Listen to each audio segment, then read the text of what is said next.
Hello, everyone. This is Michael. I'm on my rock and roll soapbox today to talk about the legendary heavy metal band Black Sabbath. Black Sabbath, of course, is well known today as one of the most influential rock and roll / heavy metal bands of all time.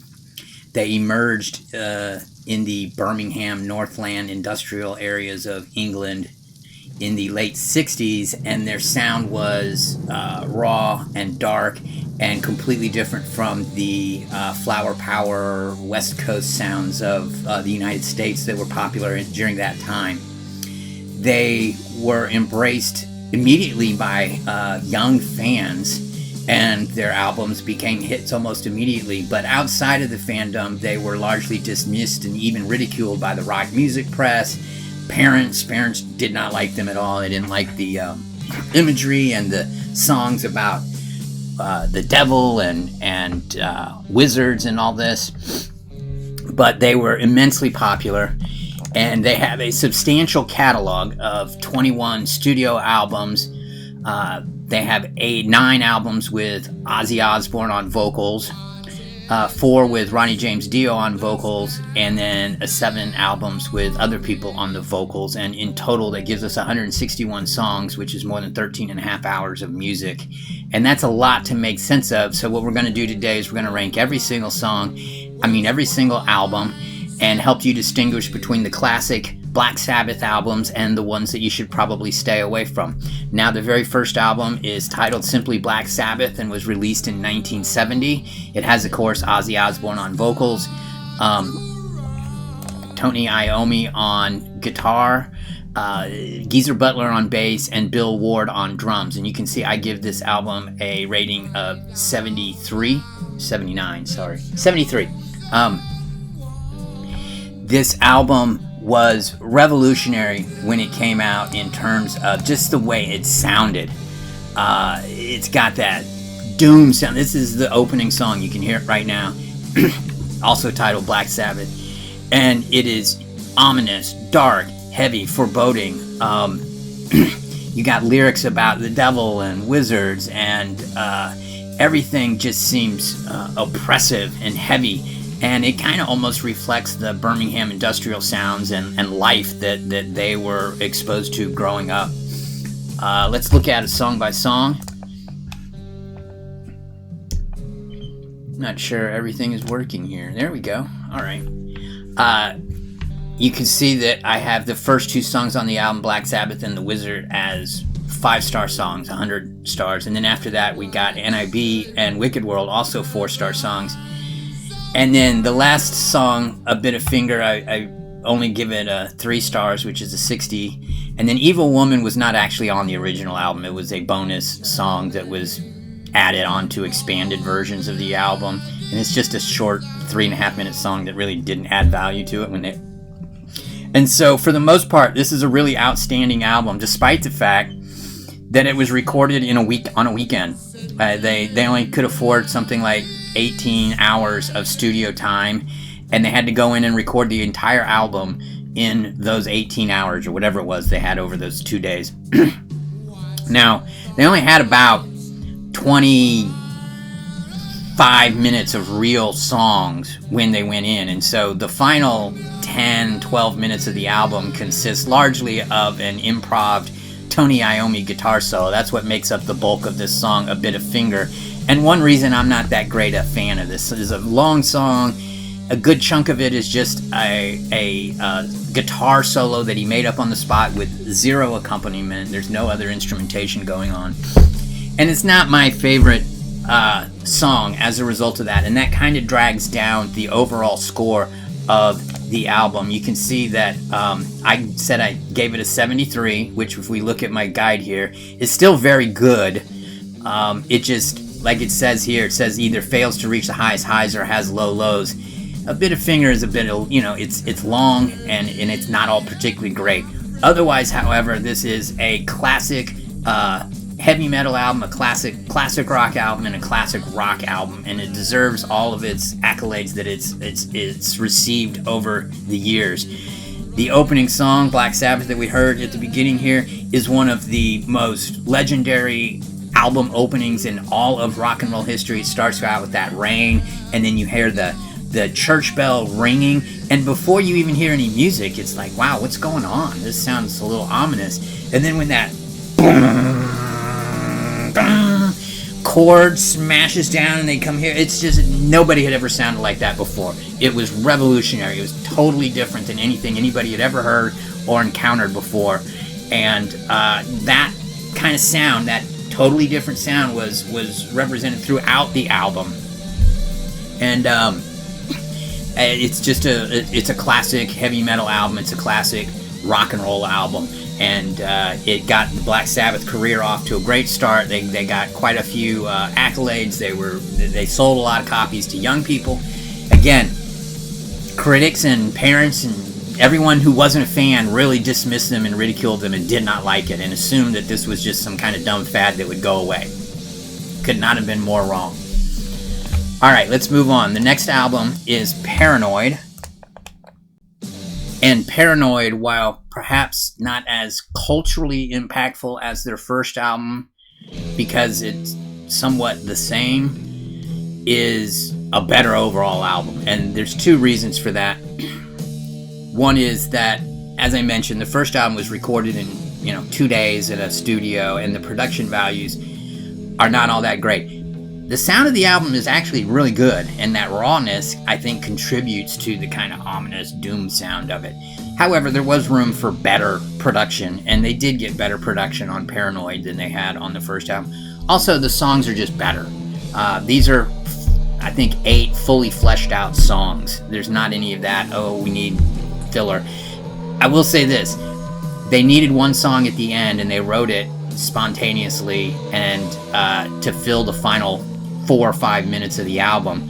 However, the song that they came up with to fill that was Paranoid, which was a big hit and is one of the great 4-minute rockers. And again, it has the schizophrenic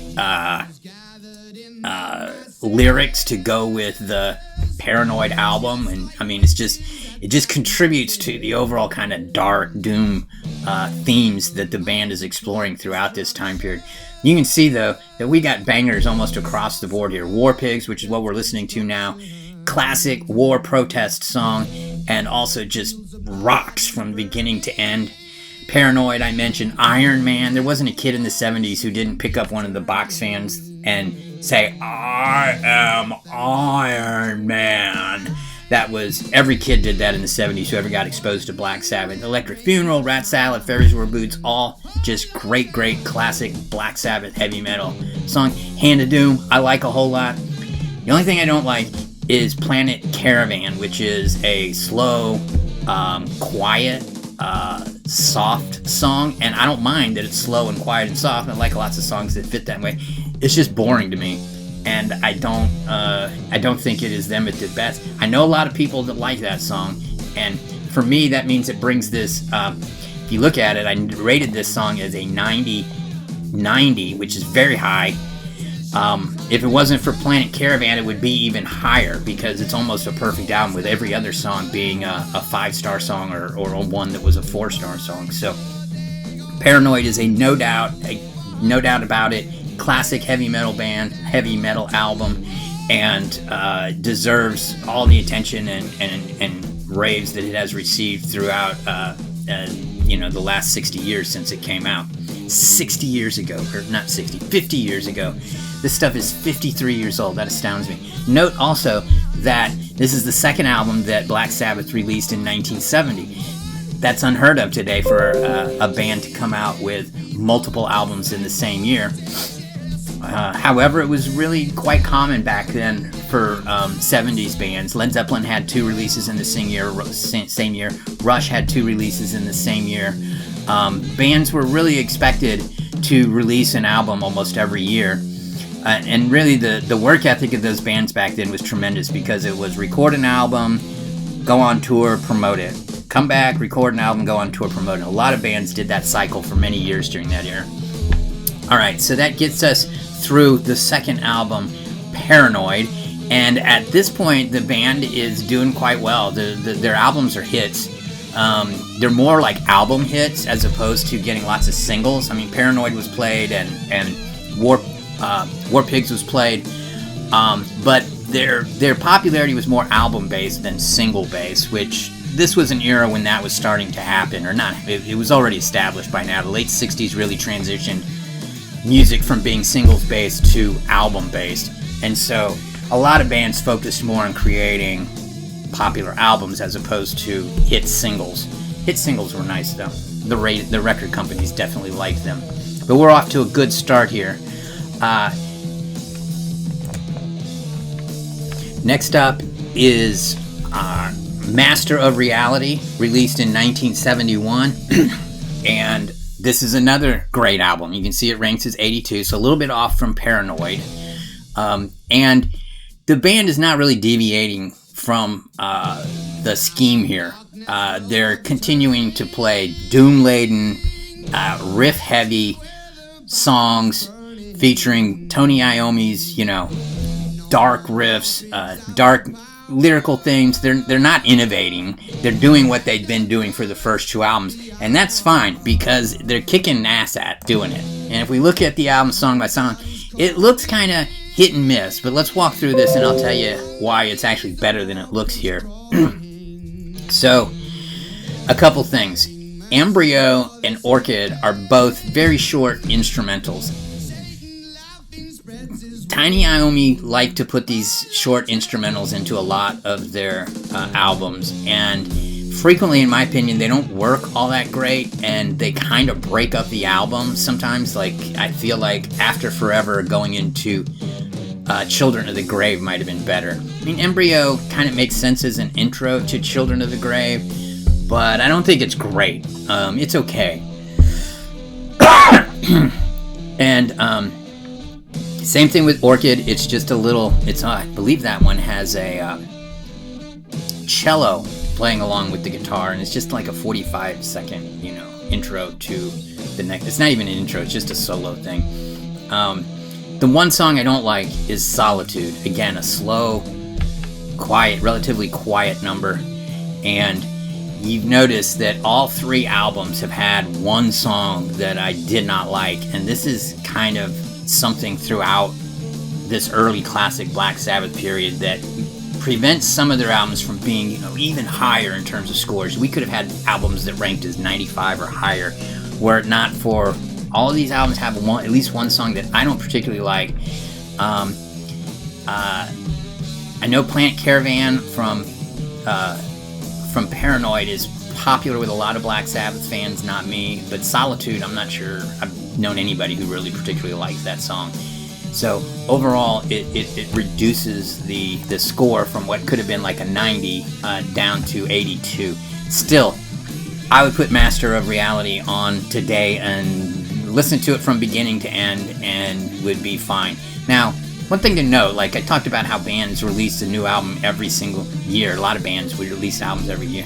The albums were short. The average time, I would guess, was, some people say 40 minutes, but I know a lot of bands that had albums that were only 36 minutes, 38 minutes.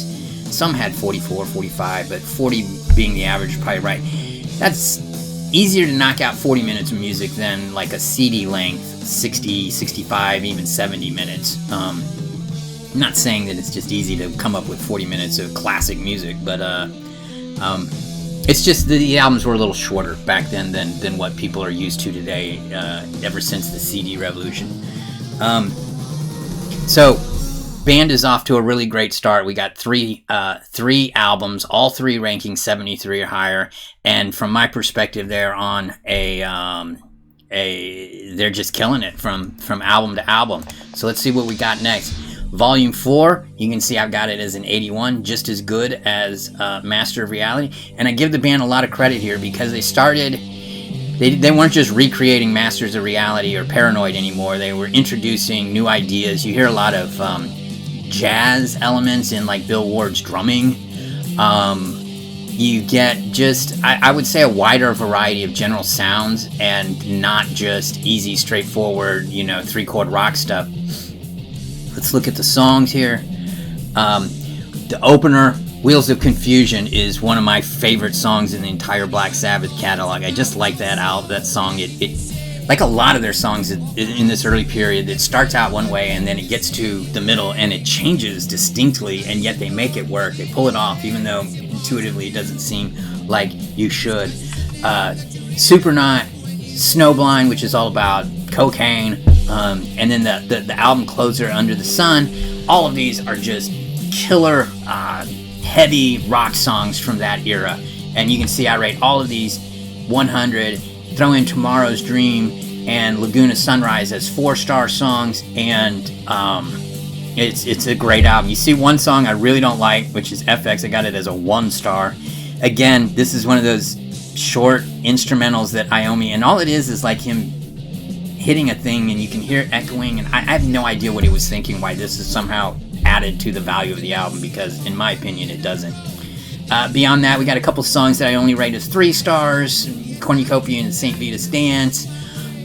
They're okay, even their average songs back in this time period were just, you could put them on now and I'd be like, yeah, cool, that's rock. They're not bad songs at all.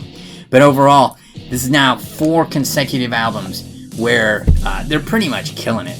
And you cannot go wrong, really, with any of the first 6 releases from this time period, as you will see. We are going to see, however, that the next album, from my perspective, is not as good. It's back down to a 71. My feelings about Sabbath Bloody Sabbath are different than most people's. Most people consider most Black Sabbath fans, and even just kind of rock music fans that are familiar with the band, consider Sabbath Bloody Sabbath to be one of their classic albums, one of their highest rated albums. I don't feel that way. I feel like I love the song Sabbath Bloody Sabbath. That is absolutely, if I had to list the 10 best Black Sabbath songs, Sabbath Bloody Sabbath, the song, would probably be among those. And I like Spiral Architect, and I like A National Acrobat. But in between, we get a lot of kind of okay songs. They're good, they're just not great. They're not to the level of what we've been kind of getting accustomed to on the band's first few releases. Fluff is another instrumental that it's better than like FX from the last album, but it's just not great in my opinion. I love the album cover. You can't really fully see it here. This is it in the background, but it's got this bed, and it's got the very demonic looking elements around it. You can't really see it here, but probably my favorite album cover of all the Black Sabbath album covers, which range in quality from really cool like this one to really horrible on some of the ones we're going to see. Even Paranoid, the second album, did not have a great cover.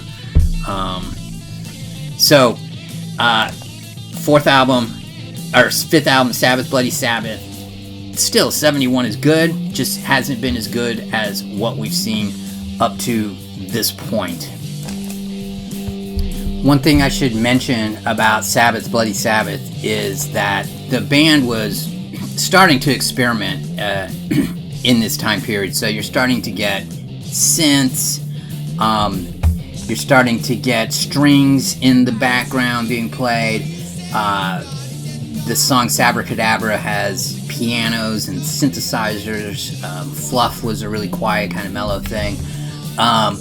They were experimenting. They were expanding their sound, and if you were to listen to Sabbath Bloody Sabbath as a whole and compare it to, say, Paranoid as a whole, it's still heavy metal music, don't get me wrong, but they're not the same albums, and they sound pretty different, and you've got a lot more going on in Sabbath Bloody Sabbath in Volume 4 than you had on Paranoid, which was a relatively raw, straightforward record. So the band is evolving over time at this point, and they're changing.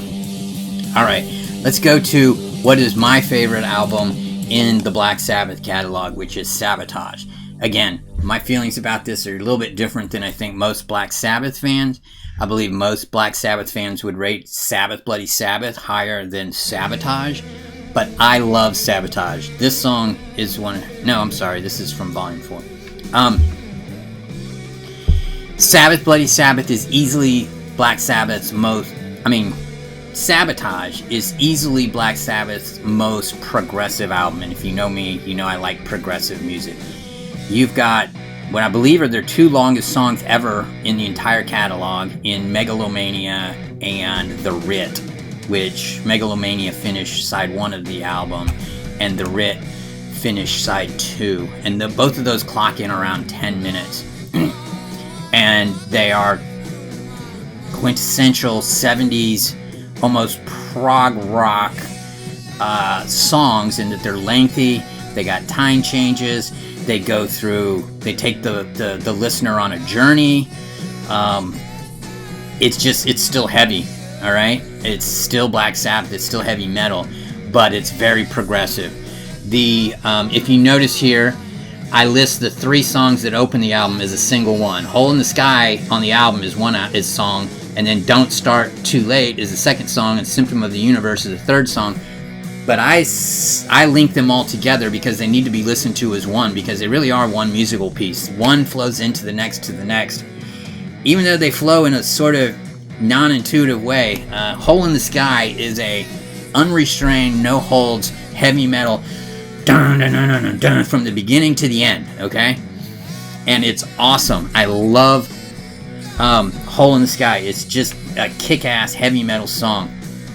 It immediately transitions without a break into what's called Don't Start Too Late, which is another one of Tiny Iommi's short instrumentals, which is simply acoustic guitar, and it shouldn't work, and yet somehow it does, because you go from to acoustic guitars going, which sounds like a weird transition, because it's just a single edit, one to the next, and yet it works. And then that short instrumental segues perfectly into Symptom of the Universe, which again returns to a sound, and somehow they made all that work. And that's very progressive, to have songs that link together and bring, essentially, Don't Late 2 Stars being used as a bridge between these 2 songs.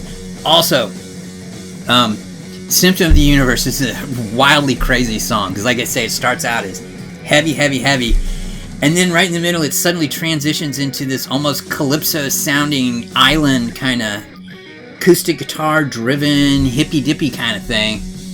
Again, an example of Black Sabbath trying new sounds and trying to expand their sounds, and doing it very successfully. I love that song. It's just outrageously good, and I love this album. The Writ, man, that is such a cool song. It's basically an attack on the record company executives, kind of, almost every band from this era, 70s and 80s, writes a song about how the record companies are assholes that screw them over. Am I Friendly song, and it works okay. Superstar is an instrumental. Those 2 songs don't work as good as the other albums, but again, Sabotage is my favorite album in the entire catalog. Alright, so at this point we got to kind of take stock of where we are and where we're about to be, because at this point you can see they've now released 6 albums between 1970 and 1975, and in aggregate they are all classic heavy metal albums. You cannot go wrong with any one of these albums, and in aggregate, those, if nothing else, if Black Sabbath's career consisted of nothing else but these 6 albums, they're in the Heavy Metal Hall of Fame, okay? No question. They're in the Rock and Roll Hall of Fame, no question. These 6 albums are really, when most people think of Black Sabbath, they're thinking of the music from these 6 albums, despite the fact that they have another 15 albums, including a lot of really great music and a lot of influential music later. But these 6 albums are they establish the Black Sabbath sound, the Black Sabbath kind of imagery, and the Black Sabbath legacy, and you cannot go wrong with any of it. However, the band was, like you say, they've been experimenting with different sounds throughout these last, through Sabbath, from Volume 4, Sabbath, Bloody Sabbath, and Sabotage. They're starting to experiment with a lot of different sounds, bringing in synths and pianos and lots of layers of overdubs and all that stuff. And they'd gotten away from, the heavy, hard, raw music that they had made a name for themselves in the early days, which is great. But also by 1975, 76, 77, they were falling out of favor, and that style of music was not seen as what was cool and cutting edge. I mean, by this time, you have disco and punk really starting to make big inroads and influences on the music industry in particular, and bands that had made names for themselves in the early 70s were really seen by a lot of people as dinosaurs. And in many ways, these next two releases kind of reflect a band that had seen time pass them by, and they were struggling to adapt, and they were also struggling with a lot of addictions, cocaine and alcoholism, and the band was really not in a great state in these next two albums, and you're going to see that it's reflected in what we have in terms of the scores here. So 76, we have Technical Ecstasy, and this is not a great album. You can see I rank it as only a 60, which is a full, 11 points below the other albums I have. A 60 means it's good, okay? It's not great, it's good. And when we look at the individual songs, there's only really one that stands out, which is Dirty Woman. And beyond that, you have a lot of, they're okay, but like Rock and Roll Doctor I kind of like. But most of these songs, I can't really tell you what they sound like looking at these names. I'd have to go back and listen to them to really remember them. I don't know what It's Alright is, but apparently I really don't like it. I don't know why You Won't Change Me, which is number 2, is listed last here, but overall a pretty mediocre album. It also doesn't sound like a Black Sabbath album at this point. They're trying to adapt. They're trying to change. A lot of bands from the early 70s that had been big in the early 70s and were now entering the latter half of the decade really had struggled the same way Black Sabbath did, and they tried to adapt and change to the times, and it usually didn't work very well. It certainly didn't work all that well in this case. And Technical Ecstasy, not seen as one of the best albums in the catalog. Similarly, NeverSayDie was largely the same thing. You can see we do actually start out pretty well. NeverSayDie, the song, and Junior's Eyes, and actually Junior's Eyes is 3. I don't know what's wrong with my numbering here and why these are wrong, but we still get all the songs listed. These two songs are good. They're not. I like both those songs. Okay, they're legitimate 4-star songs. But after that, you can see we got a mix of 3s and quite a few 2s here. 2s I do not like. So it just and again, this album does not sound like the early era of Black Sabbath, which had a clear, like, Black Sabbath's sound was so unique in those early years that you could put any of those songs on, and if you'd never heard them, you go, oh yeah, that's Black Sabbath. Like, you didn't need to know the song to recognize that it was Black Sabbath. These songs, you wouldn't be able to do that. The production is also pretty tinny and not great. They're trying to layer a lot of, again, synths and overdubs, and yet it doesn't sound very deep. You can't distinguish the instruments very well. It just sounds kind of compressed and mushy. So it doesn't sound very good, and then the songs themselves are not all that great. And so at this point, we have a band in transition, and you can see now they've now put out 8 albums since 1970. They've been working an album pretty much every single year. They also would tour throughout both Europe and North America throughout this time period.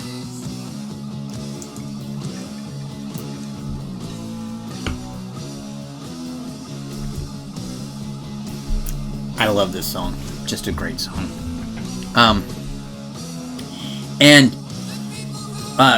The NeverSayDie tour was in many ways kind of the end of the classic era of Black Sabbath, which is interesting because there is a video of that tour that's available, and I have it. And if you watch the band, they look okay to me. They're not firing in all cylinders, but they look pretty good. But they toured with Van Halen opening for them on this tour throughout North America. And word spread quickly that if you were going to this show, make sure you got there early to watch the opening band, because they were awesome. And Van Halen would go out, and they were brand new, and Eddie Van Halen would do Eruption, and he and David Lee Roth are jumping around, and they're full of energy, and they're playing these party songs, and they're getting the audience going and rocking out, and the audience is going crazy. And then Black Sabbath comes out, and they look like these, you know, old middle-aged guys playing songs from 6 years ago that are no longer in fashion.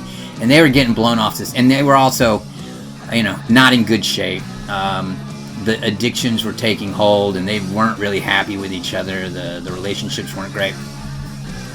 And so, soon after, Ozzy Osbourne, whose problems, physical and addiction problems, were probably the worst of anyone in the band, was fired.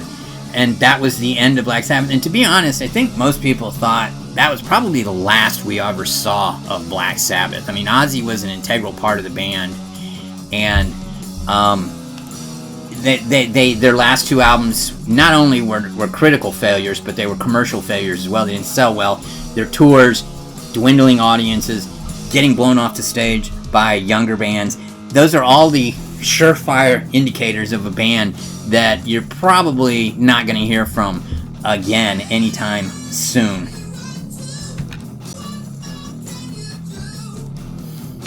So, it was somewhat of a surprise when 2 years after Ozzy had been fired that Black Sabbath released one of the all-time classic heavy metal albums ever in Heaven and Hell.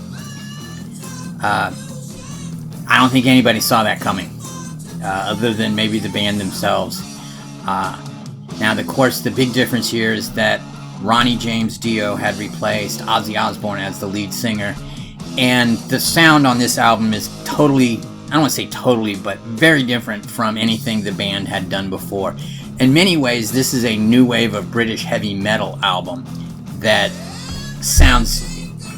If you said that this band had come from England and was part of, and were a bunch of young kids and was part of that movement, that new wave of British heavy metal, people would have believed you, because it really fits in with that era of music really well, and is very influential, especially the song itself, Heavy Metal, that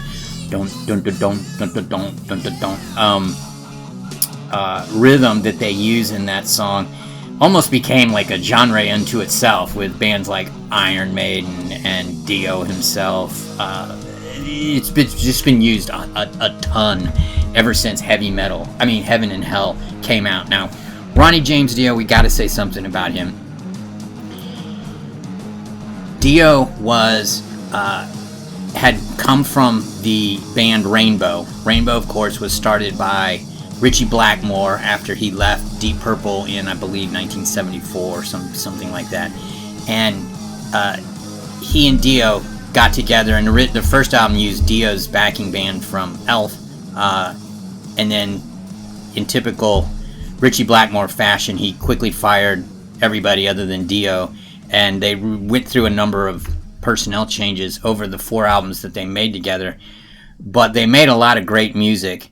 The most notable album is Rainbow Rising, which in my opinion was the invention of progressive metal.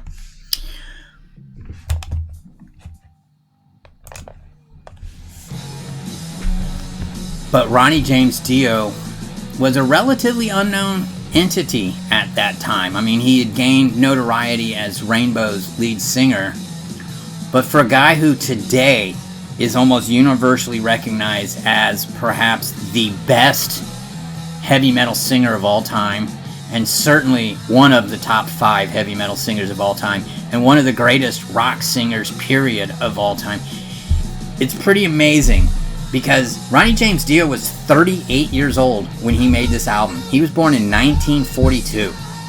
So when he became popular with Rainbow in 1975, he was already 33 years old. And he was 38 years old when he made this first album with Heaven and Hell. And most people who think of Ronnie James Dio and his entire career comes from this point forward, when he was 38 years old. And it's amazing, because if you go on YouTube now and you see all the reaction videos, especially from Vocal Coach Reacts to Singer X, Ronnie James Dio has gained enormous acclaim and reputational, and his reputation is, increased dramatically since all these YouTube React videos have taken off over the last 5 or 10 years. And it's well deserved. Guy is absolutely amazing, and he is a major component of why Heaven and Hell is such a good album. He brings with him all his sources and wizards and dungeons lyrics, for better and worse. But also the music is different, you know. Tony Iommi deserves a lot of credit for kind of reinventing his heavy metal sound. It's not just riffs anymore. It's just a fantastic album. Actually, I'm kind of surprised that I say it's an 84 here. I would have thought it was higher, to be honest. Let's look at what we got here. Children of the Sea, 5-star, 100 song, no questions asked. Heaven and Hell, same thing. Absolute, both of those are, you know, heavy metal classic songs that I could listen to a zillion times. Die Young, similar. Lonely in the World, man, I'm surprised I don't have that as 100, to be honest. But you can see, like, Wishing Well and Walk Away are not so great. I agree. They're still good. They're just not great. But man, you can put this album on and leave it on and just listen to 40 minutes of heavy metal greatness from beginning to end. Again, I don't think many people saw Black Sabbath reemerging from the ashes of where they had been and coming up with one of the 80s metal classics. And yet again, you know, 10 years after Paranoid comes out, creating a classic heavy metal album. Just an amazing accomplishment that they deserve a lot of credit for. And some of it is Ronnie James Dio, some of it is Tony Iommi, but also, you know, Geezer Butler has been an integral part of the band from the beginning. Not only his bass playing, but he was a significant songwriter throughout all of this period. And of course, his bass play is totally unique. Nobody plays bass like Geezer Butler, and his bass elements through. Actually, all the guys. I've said this before. The four-piece bands that were really great in the late 60s, 70s that I admire so much: Led Zeppelin, The Who, Black Sabbath, all four pieces, and all four bands have outrageously talented people at all four positions. The singers, Ozzy, Robert Plant, Roger Daltrey. The guitarist, Tony Iommi, Jimmy Page, Pete Townsend. Bass players, Geezer Butler, John Paul Jones, and oh my god, The Who. I forget the guy's name here. He's arguably the greatest rock bassist in all history. And then the drummers for all four bands are also legendary: John Bonham, Bill Ward, and Keith Moon. All four guys in all three of those bands were just outrageously talented, and Bill Ward should be given a ton of credit for what this band accomplished, because he brought... It's interesting to me that a band that's known as a heavy metal band had a drummer who would often employ almost jazz techniques when he was playing the drums. And that was one of the things that made Black Sabbath so unique and different, is they were heavy, but they also had these other elements to them. I'm rambling at this point, and that's okay, because that's part of the point here. Now, Heaven and Hell was an immediate hit. It restored Black Sabbath's reputation and fame and appeal immediately. They were embraced by fans. Ronnie James Dio immediately became like a big deal. I can remember those days, and a lot of people who had never heard of Ronnie James Dio were like, dude, have you ever heard this guy? I'm like, no, I haven't actually. Wow. And his vocals are just unreal. And so they capitalized quickly by making the next album, MobRules. Now, the one thing to note here, I was just talking about Bill Ward and how he's integral to the band. He's out at this point. I don't remember the details. I believe he was suffering from pretty severe alcoholism and was not up to the rigors of traveling and all that. And so Ronnie James Dio brought in his favorite drummer, Vinny Appice, who would be with him throughout almost all of his career. I like Vinny Appice, but I don't like him as much as Bill Ward. Bill Ward was innovative and unique and different, and Vinny Appice to me is more by the book. Nevertheless, I feel like MobRules is kind of underrated. Most people look at this era of Black Sabbath, and there's only two albums. It's Heaven and Hell and MobRules. And most say Heaven and Hell is awesome, and then MobRules is kind of okay. I think they're both fine. They're both equal. And when we look at the individual songs, I especially like the end of the album, Falling Off the Edge of the World, the MobRules, and Over and Over. These three songs, like Falling Off the Edge of the World and Over, just, they're a little bit different, slower. Now there are some, Voodoo and another instrumental that I don't really get, E5150. It's kind of cool, just goes on too long. Country Girl Sleeping Away, but we still got like the Sign of the Southern Cross, man. That is heavy metal classics right there. The MobRules, of course, is about a short rocker. Turn Up the Night, similar short rocker, but man, the highs on this album, Sign of the Southern Cross, Falling Off the Edge of the World, Over and Over. Those songs I could listen to over and over, and those are songs that really, especially Falling Off the Edge of the World and Over, are probably not songs that a lot of people love. They're kind of like deep cuts, but they're ones that, as I've listened to the album more and more over the years, I like those more than when I first heard the album, and I think most people who might give that a listen would come to that conclusion. And so, as a result, we have the classic era with Ozzy Osbourne, which started so great and really lasted for 5 years really great, and then had a downturn, and then suddenly a rebound with Ronnie James Dio, and the band comes back, and they're relevant again, and they're getting critical acclaim. They're selling out arenas. They're a big deal, and they just didn't last. Ronnie James Dio.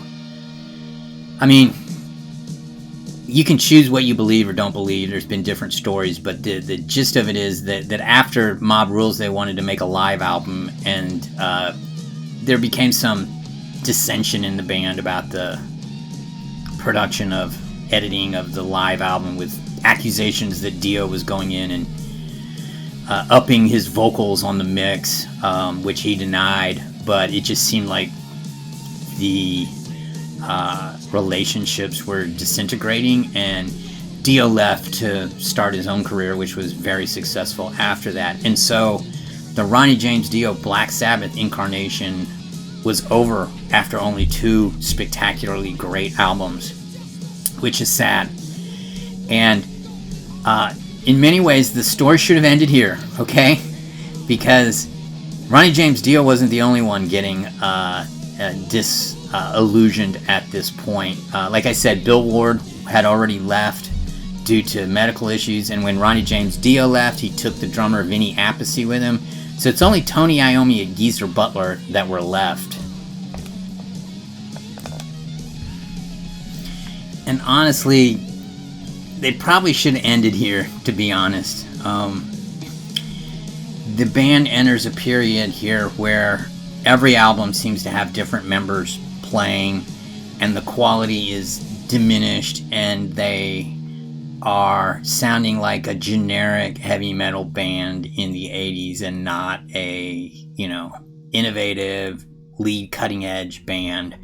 Now, to be fair, the next album, BornAgain, had some things going for it. Number one, it brought back Bill Ward. So you've got Tony Iommi and Bill Ward and Geezer Butler, 3/4 of the original lineup. And they brought in Ian Gillan of Deep Purple fame to do vocals. Now, Ian Gillan was more of a bluesy rocker kind of guy and didn't really fit with the Black Sabbath heavy metal sound, but it should have worked. And there are some songs that are okay. Trashed and Hotline I like. Trashed is a classic, it's a hard rocking song, but for the most part, you have a bunch of mediocre, okay, instantly forgettable songs. Also, this album cover is widely recognized as one of the worst album covers in all of rock music history. The production value was terrible. When the band heard what the album sounded like after it came out, they were outraged and unhappy and didn't understand how it happened, but also they let it happen, so there's that. So overall, this is a 64, which isn't horrible. It's better than TechnicalEcstasy or NeverSayDie, but only barely. But after that was the last time that Tony Iommi, Bill Ward, and Geezer Butler recorded an album together. Bill Ward would never work with the band again on a studio album. Geezer Butler left after this album, and we really enter a period of really kind of questionable output. It starts with SeventhStar, which Tony Iommi wanted to be a solo album, but the record company wouldn't really release it unless it had the Black Sabbath name. So it was actually released as Black Sabbath featuring Tony Iommi, I believe. A 48 is a really low score. Okay, if we look at 50, I say meh, has occasional good offset by too much bad. The best songs on this, number one, the album cover looks terrible. Number two, the best rated songs are only 3 stars, which is 60, and a whole lot of 40. This is just utterly forgettable. It sounds like poorly done generic 80s metal is what it sounds like, and it's bad. I don't know who the singer is on this album, because the band was going through so many changes at this point in terms of personnel. The EternalIdol, I believe this is the first album. I mean, the first album with Tony Martin on vocals. And Tony Martin is relatively unknown, but if you wanted a Ronnie James Dio clone, you could do worse than having Tony Martin. If you put on these albums, these next 3 albums, which all feature him on the vocals, I think a lot of people would think that that's Ronnie James Dio. He doesn't have quite the range or the power, but he does a pretty damn good Ronnie James Dio impersonation. And so this is not a bad album. When we look at the individual songs, the end, again, these numbers are not right. I don't get it. We've got 4 songs that are actually, good songs, and I could listen to. To be fair, the sound here is generic 80s metal, all right? And at this point, generic 80s metal is a giant genre of music. There's a shit ton of hard rocky metal music that's out there. Whitesnake is kind of a good example of this kind of thing that was going on at that time. And this fit right in with it, but nobody was paying any attention. This album didn't sell very well. None of these albums did. But Tony Martin helped the band, in my opinion, and we'll see that he was the lead singer for the next 3 albums. And as a result, HeadlessCross came out 2 years later. Notice the years now are starting to spread apart. We went from having an album every year, then after MobRules, it was 2 years later, then 3 years later, then a year later, 2 years later. And the HeadlessCross got 1 good song, When Death Calls, 1 terrible song. Oh my god, I hate this song, The Gates of Hell. It's unlistenable. But, this isn't horrible. It's just not all that good. And you're not missing anything if you're not familiar with this whole era right here. Tyr, they actually kind of go they get like some Nordic mythology going on with Tyr and, all of that. But I like that song. I have this overrated. The Lawmaker is not really a 100 song. That's an 80. But you can see, this is actually pretty good. This is the one I was talking about. The Battle of Tyr, Odin's Court, Valhalla. I'll be honest, I have familiarized myself with this music, and I'm aware of it, and I understand it, but I don't know it as deeply as I know the rest of the catalog.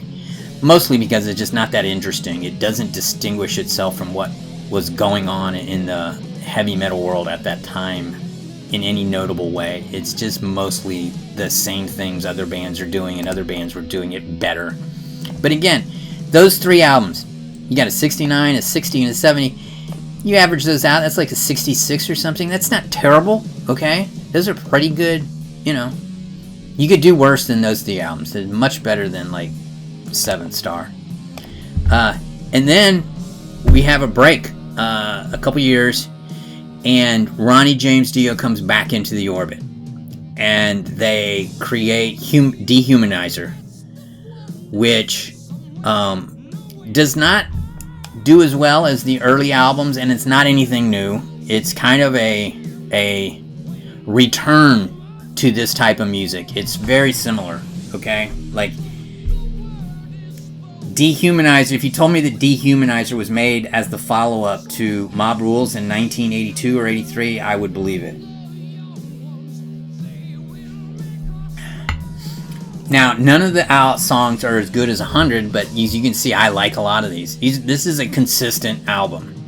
Computer God, classic Black Sabbath heavy metal. TV Crimes, Letters from Earth. I like all these. I love this. I. These are good songs. Also, you can't see it, but this album cover is spectacular. It's got a dude with electricity. You can see a scythe right up here, and he looks like a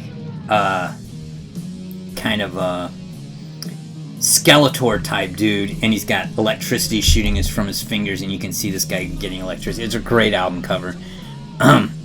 So this was kind of a rebound to form, and for many fans, it looked like, oh, great, Ronnie James Dio is back with Black Sabbath. And by the way, it's got Ronnie James Dio and Vinny Appice, his drummer on, but it's also got Geezer and Tony together again. And so this is the same lineup we had for the first album, Heaven and Hell. I mean, for the second album with Ronnie, MobRules. And so the album did well. It wasn't like a massive commercial success, but among hardcore fans, it restored the Black Sabbath name, because this period right here had really tarnished the Black Sabbath brand, if you will. People saw them as kind of a joke, to be honest. None of these albums sold well, and it seemed like a dinosaur band thrashing about trying to find relevancy. And then Dehumanizer, get Ronnie James Dio back, who had made a name for himself as a solo artist by that time. He was seen as one of the great, heavy metal singers of all time. He gets back with Black Sabbath. They produced a good album. They went out on tour. It was all good. But halfway through the tour, Ozzy, whose career had also rebounded, was going to do a farewell show and wanted the other guys from Black Sabbath to show up, and they agreed to do that. And Ronnie James Dio took that as, well, you guys are going to be reuniting, so I don't want to be a part of that. And so what started promising, looked great, quickly disintegrated, and Ronnie James Dio and the other guys would not play again together for a long time. And that was kind of the end of that era of the reunion of Ronnie James Dio and the other guys in Black Sabbath. Now, again, the story should have ended there, to be honest. They just stopped, they would have been fine, because the next two albums, CrossPurposes, I guess this is the return of Tony Martin. So remember, we had 3 competent albums with Tony Martin, and they produce another competent album. I do not know who's playing bass and drums at this point. Tony Iommi, the guitarist, is on all these albums. He's on every single Black Sabbath album. He's the only one. But I honestly don't remember who's the guitarist. I mean, who's the bass player and the drummer on here. I doubt it's Geezer and Bill Ward. Certainly not Bill Ward. You can see this is actually a decent album. Again, Tony Martin carries these albums. He's the reason they're good. He sounds really good. Nothing terrible here. This is actually a competent album. Just that's what I think of the Tony Martin era, is not totally embarrassing, competent, but it's also not a standout. There's nothing that you really remember. And then we get what has to be the absolute low point of Black Sabbath in any way. So Dehumanizer comes out in 92. A couple years later, you get a competent album with Tony Martin. And then we get this abomination with Forbidden. And I'm going to look this up. I'm going to take a break here and look up who the personnel on this album, because this is terrible. Okay, so the drummer is the well-respected Cozy Powell, and this is actually got Tony Martin on the vocals again. But if we look back at where their band is here, they've been... Well, Dehumanizer was a bit of a rebound. It didn't sell particularly well, but the band had been culturally irrelevant for a good 15 years at this point, and they were seen as kind of dinosaurs and everything. So when it came time for Forbidden to be recorded, you had things like music company executives suggesting that Ice-T get involved, and the idea that you needed to employ hip-hop drum beats into the music. And so it's just a mess. It's destined for... It's bad songs, bad production. Virtually everything associated with this album is bad. I'm sure I have many albums in my collection that are 37 or lower, because I got a lot of albums that aren't really very good. But it's really hard to get a 37, because realize you can't get lower than 20, because I have to give a song at least 1 star. I can't give it less than 1 star, which is a 20. So to get to something like this, where I'm saying there's just nothing of value or good here. There's 2 songs that are at least mediocre, and I couldn't tell you what these songs are, but this is a disaster, okay? This is terrible. This is the lowest of lows. And that was largely the end of Black Sabbath in terms of releasing studio albums for a long time. You can see this was 1995, and then finally in 2009 we get The Devil You Know. This is the reformation of, you got Ronnie James Dio's back. You can see all the pink is all the Ronnie James Dio albums. Brings with him Vinny Appice. We get Geezer Butler back, and we got Tony Iommi. And so it's that same lineup that produced MobRules and Dehumanizer. Just doesn't work as well. Number one, Ronnie James Dio at this point is, let me think about this, 67 years old. And the fact that the dude is even making music at this heavy metal, and while he doesn't sound horrible, he's not remotely close to what he was back in 1980, okay? He took really great care of himself and sang well throughout his career, but he just can't sing the same way he did in 1980. It's 30 years later. The songs also just aren't very good, so you can see none of these are standouts other than Neverwhere. Just kind of mediocre. They're not embarrassing, they're not bad, they're just not great. Okay? And then finally, we have the very last studio album, which is after, 1978. So what do we got? 35 years after their last album together, the classic lineup gets together.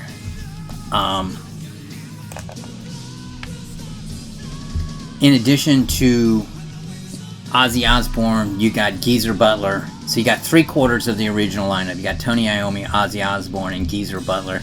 And the drummer they brought in was a guy named Brad Wilkes, who had been doing some touring with the band, and he had played with Rage Against the Machine. He's a very accomplished drummer and probably 20 to 30 years younger than these other guys. I like him. As you can see, I like this album, and I've rated it as 73, which is actually higher than like Sabbath, Bloody Sabbath, and equal to the band's first album. I can't name a single song on this album.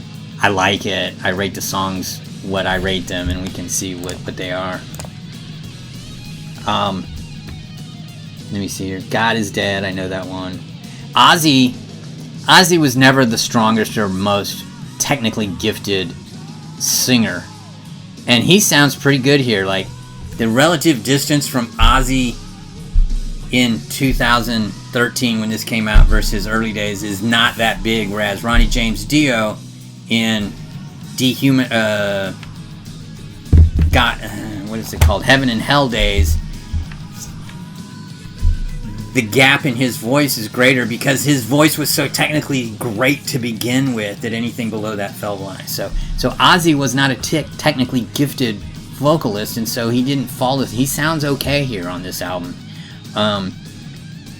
I think it's a little bit overrated. If I look at these ratings right here, it's probably more like a 68 or 65, something like that. I mean, it's a competent album. It's a good album. Not something I would put on and listen to front to back all that often. All right. So that is it.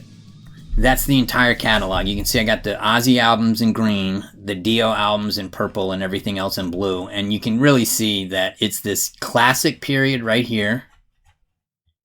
Then the 2 albums when Ronnie James Dio first joined, and then after that you've got some good and not so great and some things to keep away from. Those are my opinions. If you know me, I am a fan of a couple of sites that are music aggregator sites, progressivearchives.com or progarchives.com, which is all about progressive music, and then metalmusicarchives.com, which tracks heavy metal bands. So let's see what they think about these albums, okay? So these are the scores from Prog Archives, and you can see they largely track with mine. They like the initial albums, and if you remember, I said that most Black Sabbath fans look at Sabbath Bloody Sabbath as a better album than I do. I think it's only a 71.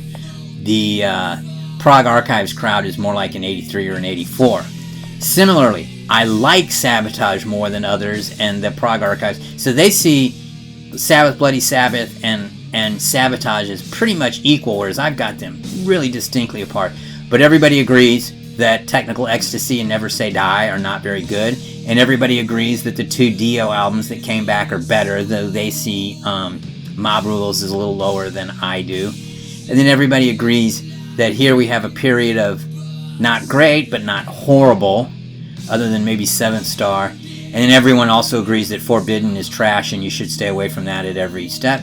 And then you look here, they like The Devil You Know more than I do. I think that's nostalgia talking for most of those fans. I don't think that Devil You Know is as good as this rating here. Obviously, I've only got it at 59, whereas they have it about a 75.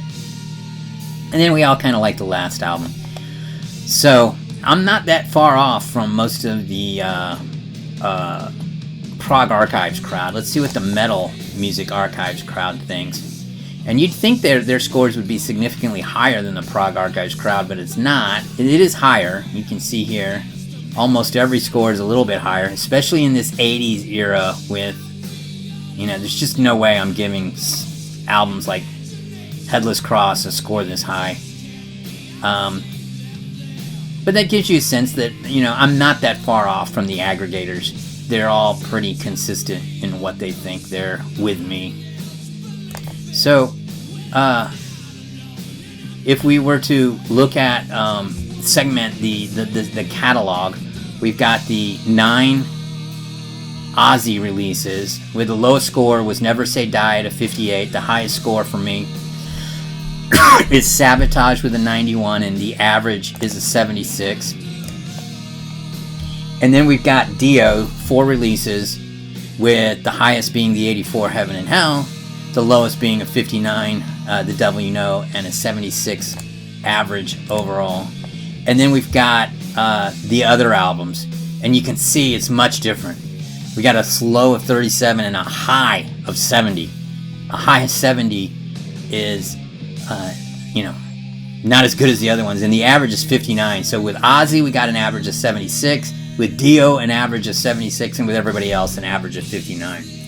So what it gets down to is these Ozzy and Dio albums are pretty much the catalog that you really want to be interested in. There are other albums, and there's good songs on here and there, but when we think of classic heavy metal, it's the Ozzy and the Dio releases. So that is it. Black Sabbath, absolute classic heavy metal legends. They well deserve it. They got a big catalog. A lot of good stuff here. I hope that you found this interesting and useful. Hit the like, hit the subscribe, do all that stuff for all 2 people out there that will see this. All right, thank you. I'm the Rock and Roll Soapbox, and I am out of here.